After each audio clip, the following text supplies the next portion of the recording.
Erwin Osi Maulana. Muhammad Aska. Hadir Kak. Muhammad Farid. Hadir Kak. Muhammad Heril. Hadir Kak. Muhammad Hidayat Al-Ghazali. Hadir. Nisha. Najma. Naswa. Hadir. Nur Afwanas. Hadir. Nur Aisyah BM. Hadir. Putri Azria. Hadir. Putri Nurul Korima. Rizky Amalia Ramadhani. Hadir. Rifki Firmansyah. Hadir. Suwandi Saputra. Hadir. Oke, sekarang sebelum kita belajar, tolong berdiri dulu, kita ice breaking.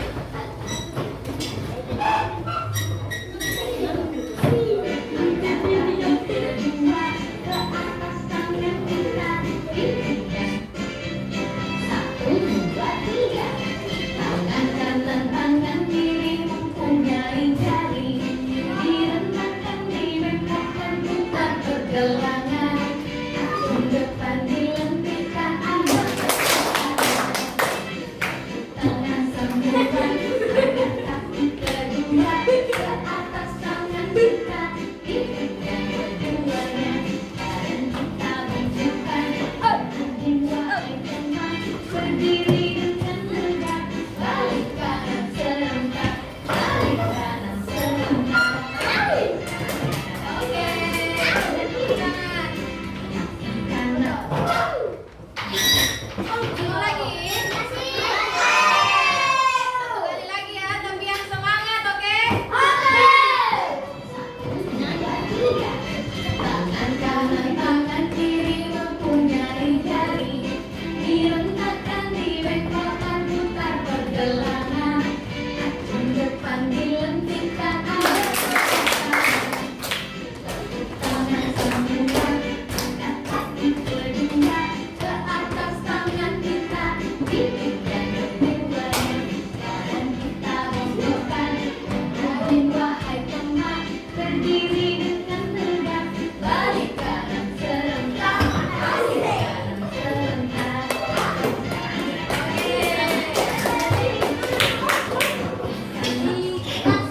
Sekarang duduk ya.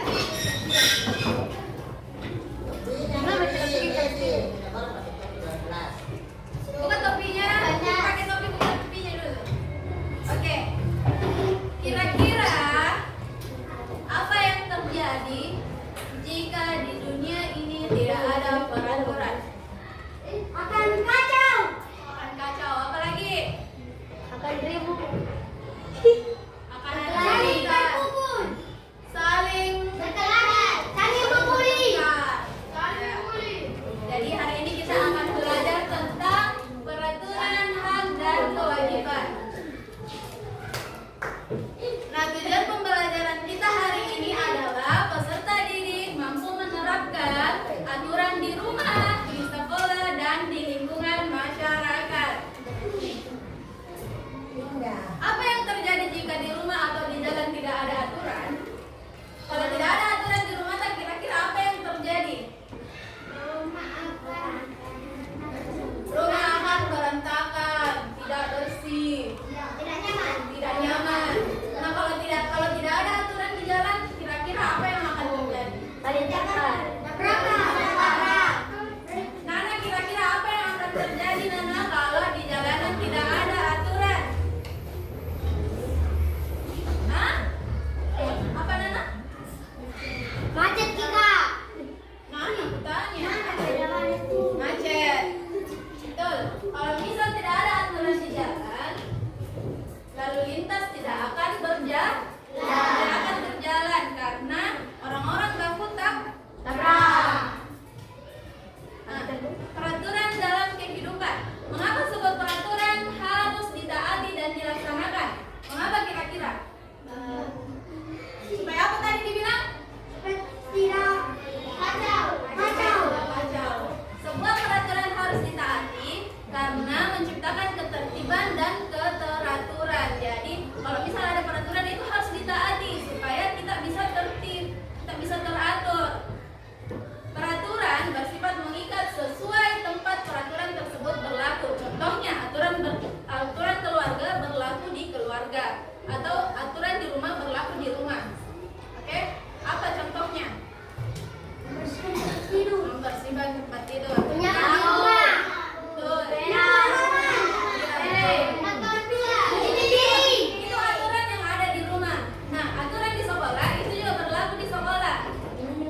Jadi aturan di rumah itu aturan yang tidak tertulis ya. Apa contohnya tadi dibilang membersihkan tempat Tidur. itu ada tidak tertulis di rumah tak? Bilang Ada. tidak tertulis di dalam rumah peraturannya itu tidak tertulis ya. Kecuali kalau ibu kalian mau menempel sesuatu spanduk misalnya itu berisi aturan-aturan di rumah. Tapi biasanya dalam rumah itu tidak ada aturan-aturan yang tertulis. Oke, kita sadari saja dalam kesadaran diri masing-masing. Contohnya, apalagi selain membersihkan kamar sendiri, Bangun pagi. tidur pagi, apalagi Bersihkan kamar tidur. membantu orang tua, mencuci piring. Menyapu. Alga biasa dicuci piring di rumahnya atau tidak Alga? Mengaji. Berarti bantu ibunya. Dengar. Jadi cuci piring itu bukan cuma pekerjaan perempuan ya. Cuci piring itu juga pekerjaan laki-laki ya. Jadi kalau misalnya laki-laki bilang nih tidak mau saya cuci piring karena bukan pekerjaan laki-laki itu cuci piring. Salah besar. Itu pekerjaan semua orang yang ada di rumah. Oke? Nah, peraturan di rumah contohnya bangun tidur di pagi hari. Tujuannya agar tidak terlambat datang ke sekolah. Akibat tidak melaksanakan aturan. Oke, jadi kalau misal terlambat bangun tidur di pagi hari, konsekuensinya adalah akibat dari kalian terlambat bangun tidur adalah kalian terlambat datang ke sekolah dan dapat mengganggu proses pembelajaran kalian. Paham? Paham. Putra paham, Putra? Nah sekarang peraturan di sekolah. Saya mau Kaila, tolong baca dulu Kaila. Peraturan di sekolah biasanya dibuat tata tertib sekolah atau tata tertib di sekolah dibuat oleh kepala sekolah atau guru. Peraturan yang ada di sekolah dibuat secara tertulis. Peraturan ini harus dijalankan oleh seluruh warga sekolah. Betul. Jadi peraturan yang ada di sekolah itu dibuat secara tertulis. Biasanya peraturan-peraturan sekolah itu ditempel di dinding-dinding kantor sekolah misalnya ya. Jadi siapa yang membuat peraturan yang ada di sekolah? Sekolah atau guru. Contoh peraturan yang ada di sekolah adalah menggunakan bahasa yang baik dan sopan. Jadi kalau misal saling mengejek itu bilang-bilangi bapaknya, temannya, itu contoh yang tidak sopan, ya. Tujuannya untuk kita menggunakan bahasa yang baik dan sopan adalah untuk saling menghormati, baik kepada guru juga kepada teman. Jadi harus semua jaga bahasa tak ke teman tak. Jangan kepada guru saja, kepada teman juga harus sopan. Ya Agus ya. Jadi Agus jangan selalu bilang-bilang bapaknya temannya. Itu contoh perilaku yang tidak terpuji Agus. Nah apa akibat tidak melaksanakan aturan ini? Menyebabkan konflik antar teman dan kegiatan belajar tidak nyaman. Betul. Kalau misal kalian sudah saling mengejek, misalnya Aisyah mengejek Akila, belum bilangin bapaknya Akila, itu Akila tidak suka, kalian bisa bertengkar. Begitu. Kayak kasus yang di kelas 6 kemarin, toh ada yang dibilangi bapaknya sampai pingsan. Nah, kalian mau begitu? Kalau kalian pukul orang itu bisa berakibat fatal sekali, kalian bisa penjara loh. Nah sekarang peraturan di lingkungan masyarakat. Sebagai manusia kita itu hidup bersosial, pasti ada tetangga semua toh? Ada. Nah, untuk hidup nyaman di lingkungan masyarakat itu kita perlu membangun relasi yang baik di tetangga-tetangga. Nah, apa kira-kira contoh peraturan yang ada di lingkungan masyarakat? Apa membuang sampah sembarangan. Tujuannya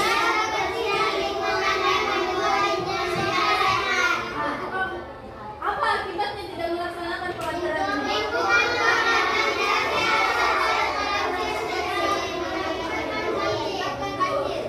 Kalian pernah kebanjiran tidak rumahnya? Tidak.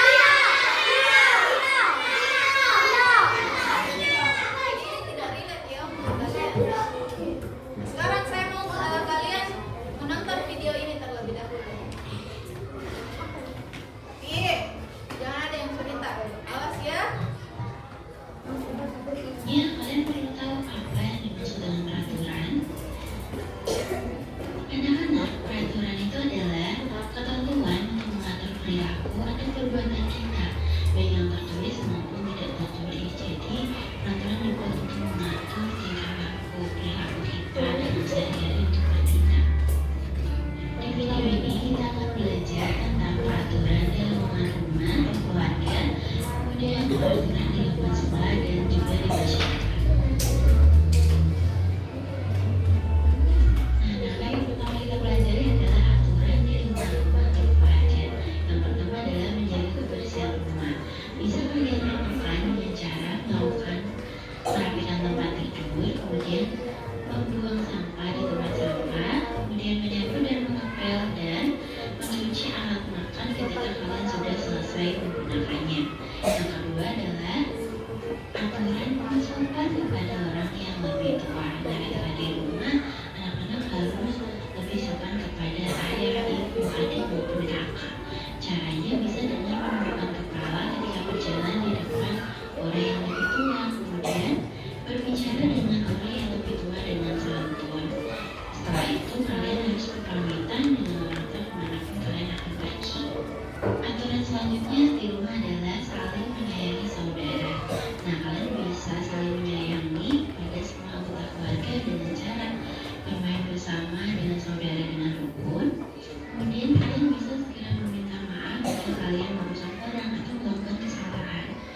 Kemudian kalian bisa mengucapkan terima kasih setelah kalian menerima bantuan. Anak-anak juga bisa membantu adik belajar dengan sabar. Nah, anak-anak, jadi ini aturan yang bisa kalian terapkan di lingkungan rumah atau keluarga. Anak-anak, selanjutnya kita belajar tentang aturan di lingkungan sekolah. Kalian pasti sudah tidak asing dengan aturan ini. Yang pertama, kalian harus memakai seragam sesuai dengan jadwal dan rapi. Kemudian kalian juga harus datang ke sekolah tepat waktu. Akan lebih baik jika datang sebelum waktunya. Kemudian anak-anak bisa menjaga kebersihan ruang kelas dan sekolah. Anak-anak juga harus menghormati serta menghargai guru, karyawan, dan juga teman-teman kalian. Aturan yang terakhir yang kita pelajari adalah aturan di lingkungan masyarakat. Anak-anak, aturannya itu seperti menyelenggarakan kerja bakti, kemudian menyapa tetangga, menjemput tetangga yang sakit, pelaksanaan adat istiadat setempat, dan juga ikut berpartisipasi dalam kegiatan Muda Mama. Jadi itu hanya sebagian saja aturan di masyarakat. Nah, setelah anak-anak tadi belajar tentang aturan di rumah, di sekolah, dan masyarakat, sekarang kalian perlu tahu jenis-jenis aturan atau yang disebut norma di lingkungan masyarakat. Ada norma agama, norma kesusilaan, norma kesopanan, dan juga norma hukum. Oke.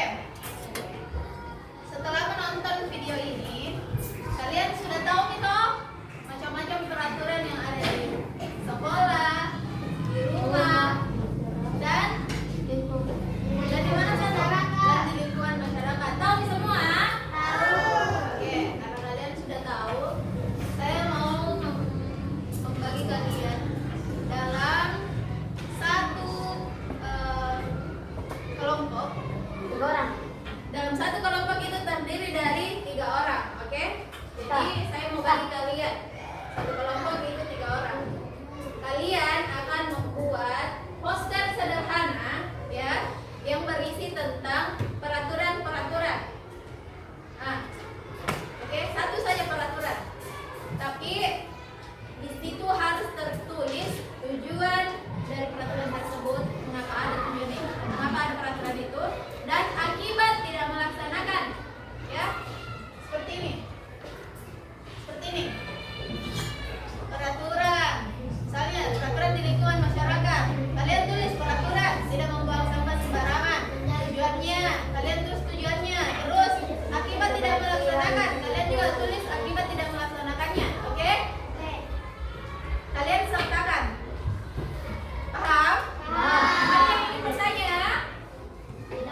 Jelas? Jelas. Kalau begitu saya akan membagi kalian dalam kelompok.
Terus ini juga anunya. Pokoknya ya.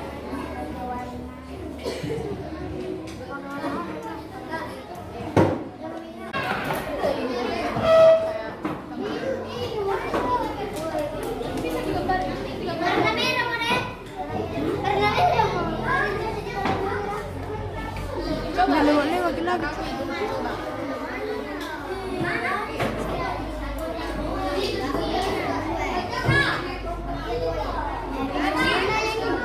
Ingat nggak? Tujuan.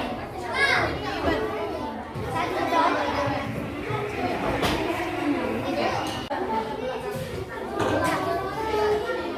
Gue tuh juga ini. Kayaknya tulis.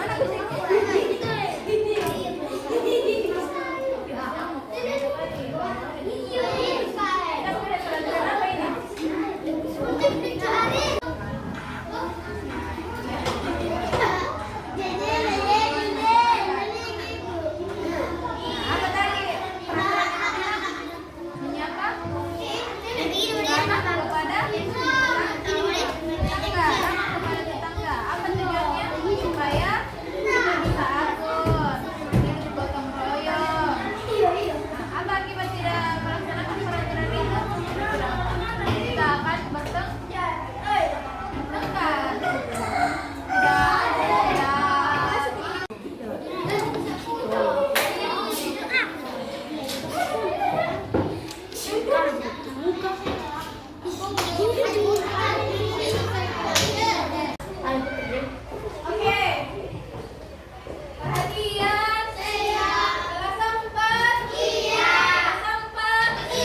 kalian kumpul ke ibu ya.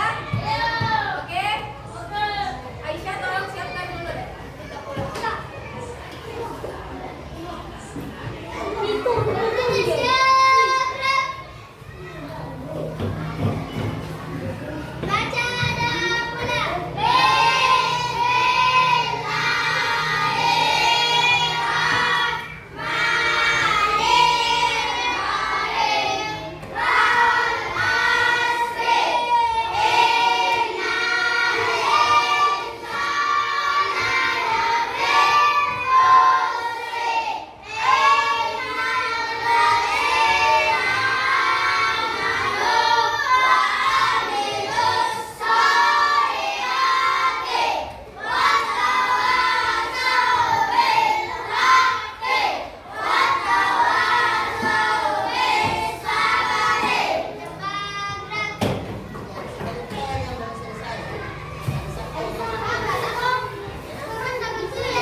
Bismillahirrahmanirrahim.